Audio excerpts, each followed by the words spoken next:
আবু বকরের কান্নায় আমার ঘুম ভেঙ্গেছে। আমি অপেক্ষা করার পর আবু বকর নামাজ শেষ করে পেছনে যখন তাকায় দেখে রহমতের নবী দাঁড়ানো। ভয় পেয়ে গেছে, ইয়া রাসূলুল্লাহ, এ গভীর রাতে আপনি ঘুমে থাকার কথা এখন কেন? বলে, তোমার কান্নায় আমাকে ঘুম ভেঙ্গে ফেলেছে। বলো, আবু বকর নামাজে দাঁড়ায় কান্না কেন বলেন?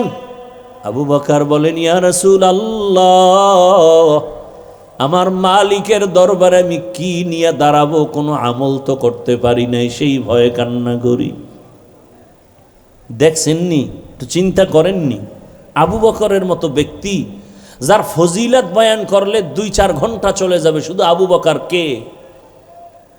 যেই আবু বকরের স্মৃতি বিজড়িত ইতিহাস আমার রসুলের সাথে লাগানো, হিজরতের পথের সাথী আবু বকর। ওমর শহীদের মর্যাদার মরণ হয়েছে, ওসমানের শহীদি মর্যাদার মরণ, আলীর শহীদি মর্যাদার মরণ, অর্থাৎ তরবারি রক্তপাতের মরণ। কিন্তু আবু বকরের রক্তপাতের মরণ হয়নি। আল্লাহ তাকেও সর্বোচ্চ শাহাদাতের মর্যাদা দান করেছেন। কেমন আবু বকর যে আল্লাহ নিজে আবু বকরকে আলাদা সালাম দিয়েছেন। আরো আস্তে করে বলেন, এরে নবীর উম্মতের দল। আবু বকর বলেন, ইয়া রাসূলুল্লাহ, হাসরের ময়দানে কি নিয়ে দাঁড়াবো সেই ভয়ে কান্না করি। রহমতের নবী বলেন, আবু বকর, 10 জন সাহাবাদের মধ্যে আপনি তো প্রথম সারির সাহাবী, কেন আপনি কাঁদেন? জান্নাতের টিকিট আল্লাহ তো আপনারে দান করেছে। আবু বকর বলেন, ইয়া রাসূলুল্লাহ, আল্লাহ আমারে যত মর্যাদা দিয়েছে নবীদের মর্যাদার তুলনার সাথে আমি আবু বকর নাই। নবী আপনিই তো বয়ান করে বলেছেন আর কান্না করেছেন, আপনি নিজেই তো। কয় কি? বলে, হাসরের মাঠ নাকি অনেক ভয়ঙ্কর হবে, ওই দিন মানুষগুলো উলঙ্গ দাঁড়াবে। ও নবী, আপনি কান্না করে বয়ান করেছেন হাসরের ময়দানে নারী পুরুষ সব উলঙ্গ দাঁড়াবে। হাসরের ময়দান এত কঠিন, সব মানুষ উলঙ্গ দাঁড়াবে। হাসরের ময়দান হবে জমিনটা সিরিয়ার জমিন বা আরাফার ময়দান হবে, আল্লাহর স্টেজ হবে, আদালত হবে। ও নবী, আপনি বয়ান করেছেন ওই দিন নাকি সূর্য নিচে চলে আসবে। আল্লাহ বলবেন, সূর্য তো যত তাপ আছে জমিনে ছেড়ে দে। সূর্যের গরমে মাটির জমিনটা পুড়িয়া তামা হয়ে যাবে, কেউ দাঁড়াতে পারবে না, পায়ের চামড়াগুলো পুড়ে যাবে। অপরদিকে জাহান্নামের আগুনের আওয়াজ, জাহান্নাম চিল্লায়া চিল্লায়া বলবে, ও আল্লাহ, বেনামাজিগুলো দাও, পেটের ক্ষুধা নিবারণ করতে হবে রে আল্লাহ। ও নবী, আপনি বলেছেন জাহান্নামের আওয়াজের কারণে হাসরের ময়দানটা থরথর করে কেঁপে উঠবে। আমার আল্লাহ নাকি রাগান্বিত হইয়া কুদরতের আওয়াজ দিবেন, লিমানিল মুলকুল ইয়াউম লিল্লাহিল ওয়াহিদিল কাহ্হার। আমার আল্লাহ কুদরতে আওয়াজ দেওয়া মাত্র হাসরের ময়দানটা কেঁপে উঠবে। ও নবী, আপনি বয়ান করেছেন কেউ কারো পরিচয় দিবে না, শুধু কান্নার কান্না। ও ভোলার মুসলমানেরা, এখনো কি চিন্তা করবা না? এত বড় দামি ব্যক্তিও যদি এত কান্না করেন, এত সুন্দর আমল আর এলেম থাকার পরেও আপনার আমার কোনো আমল নাই, নামাজ নাই, রোজা নাই, তেলাওয়াত নাই, আপনার আমার কি পরিমাণ কান্না করা উচিত? এখনো কি চোখে পানি আসবে না রে বাবা? ওই জাহান্নামের আগুনের গরম কেমনে সহ্য করবি রে যুবক? দুনিয়াতে সূর্যের গরম সহ্য করা যায় না, মশার কামড় সহ্য করা যায় না, বেতের বাড়ি সহ্য করা যায় না। আবু বকর কাঁদেন আর বলেন, ইয়া রাসূলুল্লাহ, আপনি বলেছেন আল্লাহর কুদরতি রাগান্বিত আওয়াজ। হাসরের ময়দানের অবস্থা এমন হবে যে নবীদের গুনাহ নাই, তারাও কান্নায় বিভোর হয়ে যাবে। আদম নবী কাঁদবেন, আল্লাহ আমার উপায় কি হবে? মূসা নবী কাঁদবেন, ঈসা নবী কাঁদবেন, ইব্রাহিম নবী কাঁদবেন। ও আমার পর্দার আড়ালের মা বোনেরা, সেদিন আপনার আমার কি উপায় হবে একটু চিন্তা করেন। দুনিয়ার মজা তো কম নেন নাই, দুনিয়ার আরাম তো কম করেন নাই, কবরের আরামের চিন্তা করছেননি? আমার মাওলার আদালত বড় কঠিন। চক্ষু দুইটা বন্ধ করে দেখেন, যদি যেদিন আপনি মরিয়া যাবেন, গায়ের জামা কাপড়গুলো বেলেট দিয়া কেটে কেটে রেখে দিবে, সাদা কাপনে পেঁচাইয়া জানাজা পড়ায়া বাঁশবাগানে নিয়ে যাবে, কেউ সঙ্গে যাবে না। ওই অন্ধকার কবরে একা কেমনে থাকবেন? কই আপনার ছেলে, কই আপনার মেয়ে, কই আপনার স্বামী? এখন আপনার ডানে বামে আপনের অভাব নাই। ও আমার যুবক বাবার, একটু চিন্তা করো, তুমি যদি মরিয়া যাও, জানাজার নামাজ দিয়া কবরে নিলে কেউ তোমার সাথে যাবে না। তোমার আপন বন্ধুটা মোবাইল থেকে নাম্বার ডিলিট করে ফেলবে আর বলবে আমার বন্ধু নাই, মোবাইলে নাম্বার রেখে লাভ নাই। কার পেছনে ঘুরো, কার পেছনে সময় দিয়া মাওলারে ভুলিয়া গেছো? ওরে ওই সময় আমার মাওলা ছাড়া কেউ নাই, আমার মালিকের নিয়ে চলো। তোমার মা কই গেল? কেউ সাথে যাবে না, বাবাও যাবে না, ভাই বোনেরা যাবে না। 2-3 দিন কান্নার পরে আর খবরও নিবে না রে বাবা। আমার মাওলা ওই কবরে তোমার জন্য জান্নাতের ফয়সালা করবেন। এখনো সময় আছে, তওবা করো। মাওলারে নামাজের মতো নামাজে আমার মাওলার সাথে কথা বলো। ওরে জিব্বা নাড়াইয়া অন্তরে অন্তরে আমার মাওলাকে ডাক দাও, হে মালিক, কপাল পোড়া হইয়াই ময়দানে বসছি। আমার কপাল এত খারাপ, এত গুনাহ, আমার গুনার কারণে আমার হাত নাপাক, চোখ নাপাক, জিব্বা নাপাক, অন্তর নাপাক। আমার গুনার খবর আমার মাও জানে না, বাবাও জানে না। আমার গুনার খবর আমার স্ত্রী সন্তানেরা জানে না রে যুবক। যদি আমার মা বাবা জানতো আমি কত বড় গুনাহগার, এই হাতের দ্বারা জুলুম করেছি, চোখের দ্বারা জুলুম করেছি, জবানের দ্বারা অন্যায় করেছি, মা আমাকে ভালো নজরে দেখতো না রে বাবা। তোমার বন্ধু যদি জানে তুমি কঠিন অন্যায় করো, বন্ধু তোমাকে আর ভালো জানবে না। কিন্তু আমার মাওলা যে কেমন দয়ার মাওলা, এত গুনার পরও আমার মাওলা তো জানেন তুমি আমি কোন দিন কতটা গুনাহ করেছি, হাতের দ্বারা, চোখের দ্বারা। আমার আল্লাহ বেজার হইয়া খানা বন্ধ করেন নাই, বাতাস বন্ধ করেন নাই, সূর্যের আলো বন্ধ করেন নাই, বরং আমার আল্লাহ সম্মানের চেয়ার থেকে তাড়াইয়াও দেন নাই। বরং আমার আল্লাহ বারবার ডাকেন, ও বান্দা আয় আয় আয়, ও বান্দা তুই যেদিকে যাও ওই দরজা তো রহমতের দরজা নাম। গুনার পথে যাইতে যাইতে তুই কই যাইতেছ? সামনে তো জাহান্নামের আগুন।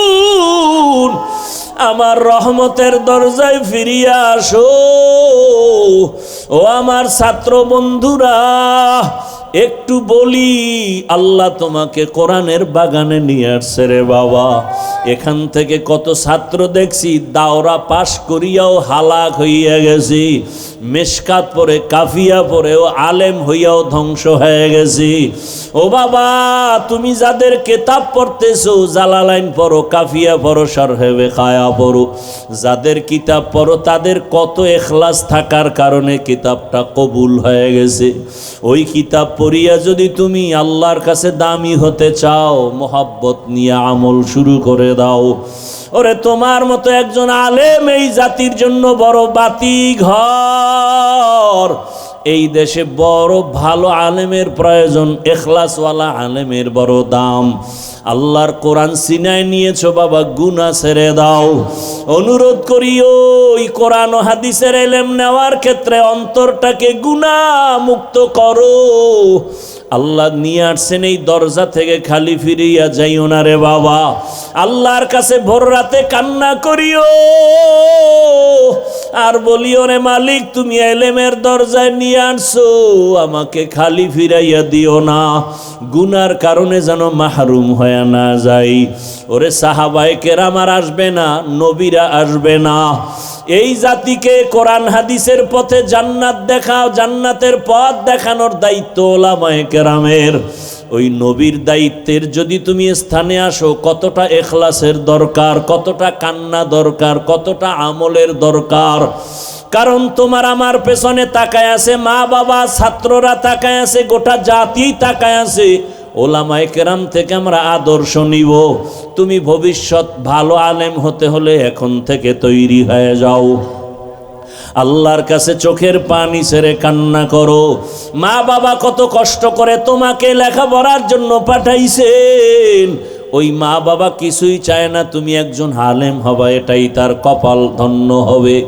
ও পর্দার আড়ালের মা বোনেরা, ও যুবক বাবারা, যারা স্কুলে পড়েন, কলেজে পড়েন, অনুরোধ করি ডাক্তার হবেন, ইঞ্জিনিয়ার হবেন, প্রফেসর হবেন, বাধা নাই। তবে অনুরোধ করি বেয়াদব হবেন না। ডিসিএসপি হয়ে যান, বাধা নাই। চেয়ারম্যান হন, বাধা নাই। তবে আপনি আদবওয়ালা জিন্দেগি নিয়ে চলেন। ডাক্তার হইয়া যেন বেয়াদবি না হয়। মা বাবার দোয়া নিয়ে, শিক্ষকের দোয়া নিয়ে, উলামায়ে কেরামের দোয়া পরামর্শ নিয়ে আগাইতে থাকেন। আল্লাহ রাস্তা খুলে দিবেন। ও মা বোনেরা, আল্লাহর কাছে তওবা করেন আর বলেন, হে মালিক, এই এলাকায় কত মহিলা আছে বেপরদায় চলে না, নামাজ ছাড়ে না, মোবাইলে সময় নষ্ট করে না, স্বামীর মাল খেয়ানত করে না।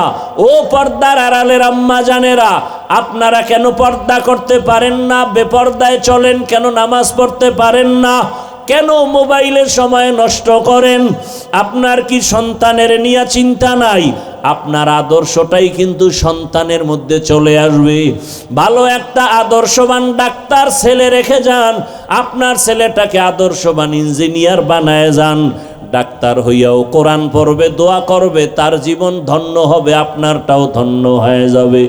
এখনো সময় আছে, আদর্শ ঠিক করে নামাজি হয়ে যান, জবান ঠিক করেন, পর্দা অনুযায়ী চলেন, মোবাইলে সময় নষ্ট করিয়েন না।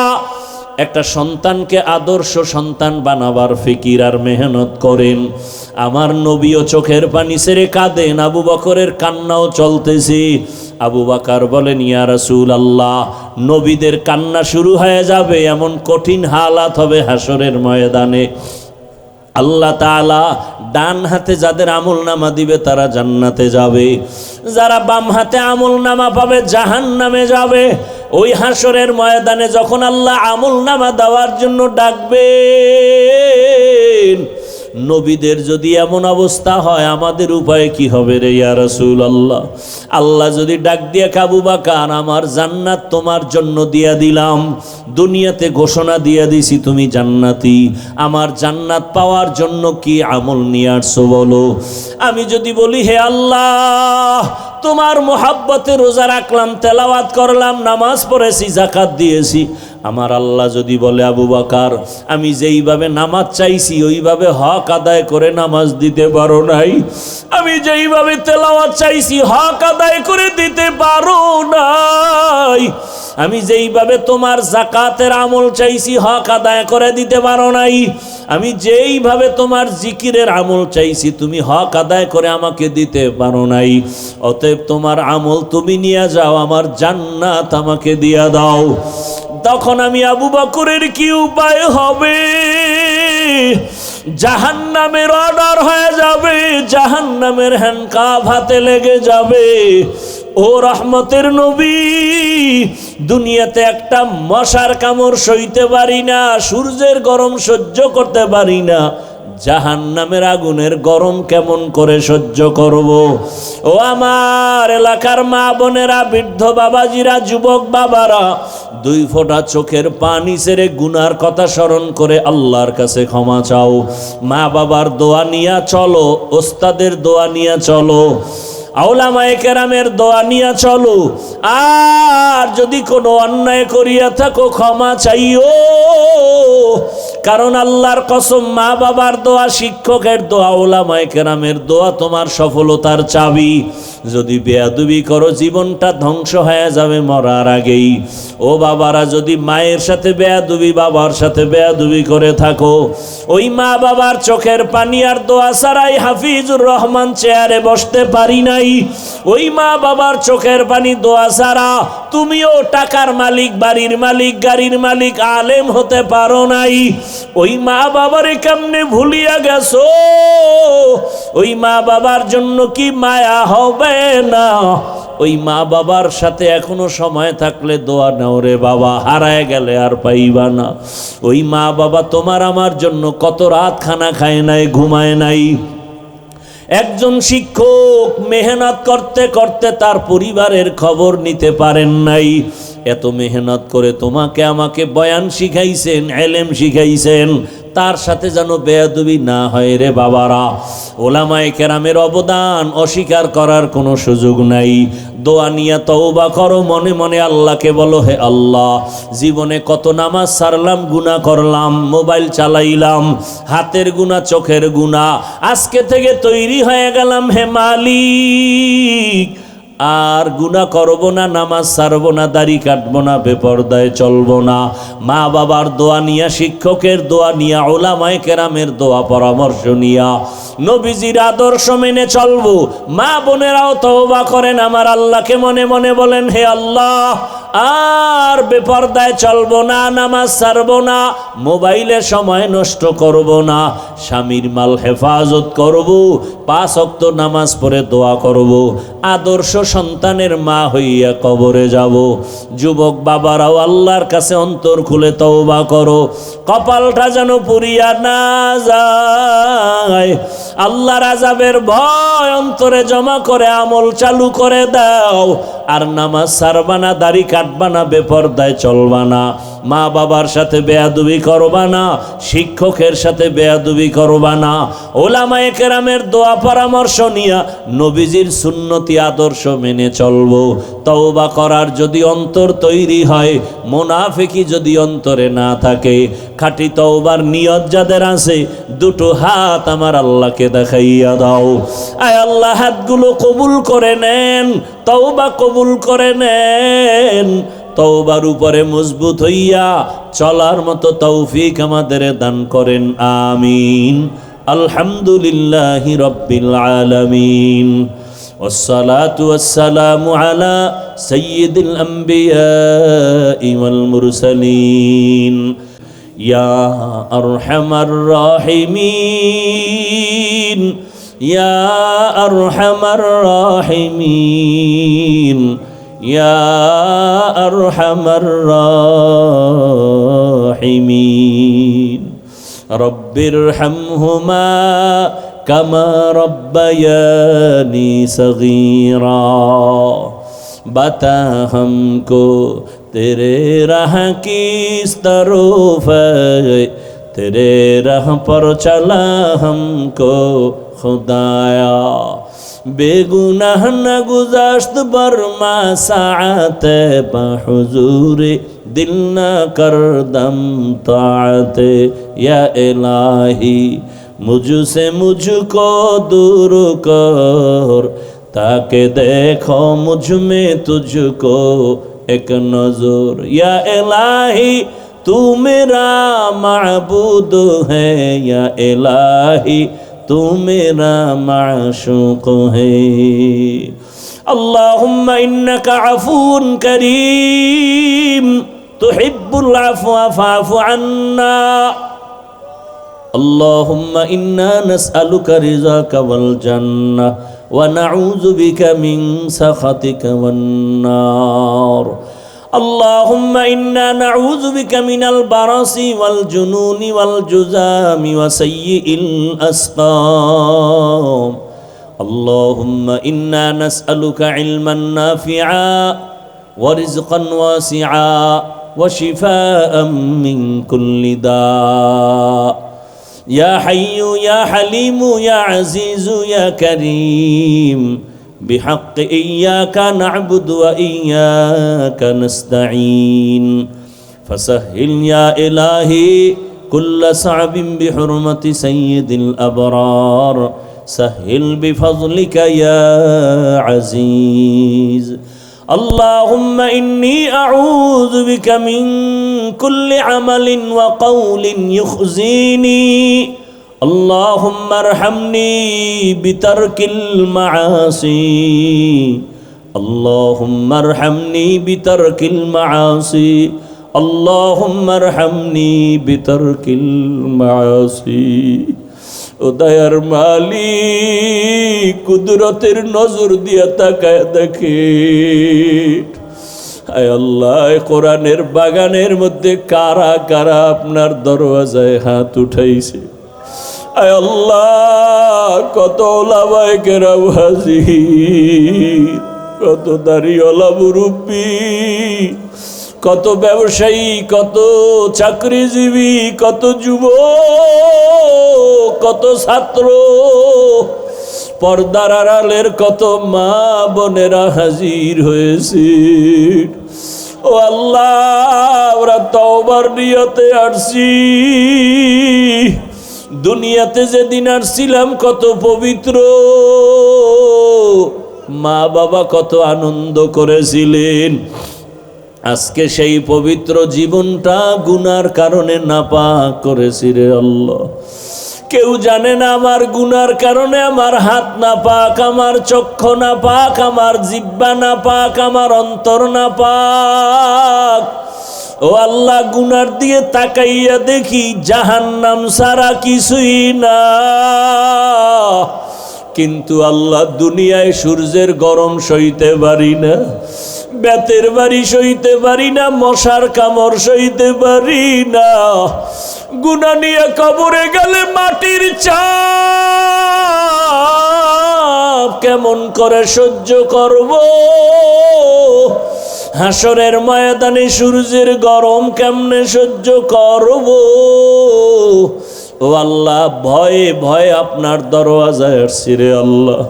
দুনিয়ার কোনো দরওয়াজায় যাই না, সব দরজা বন্ধ হয়ে গেছে।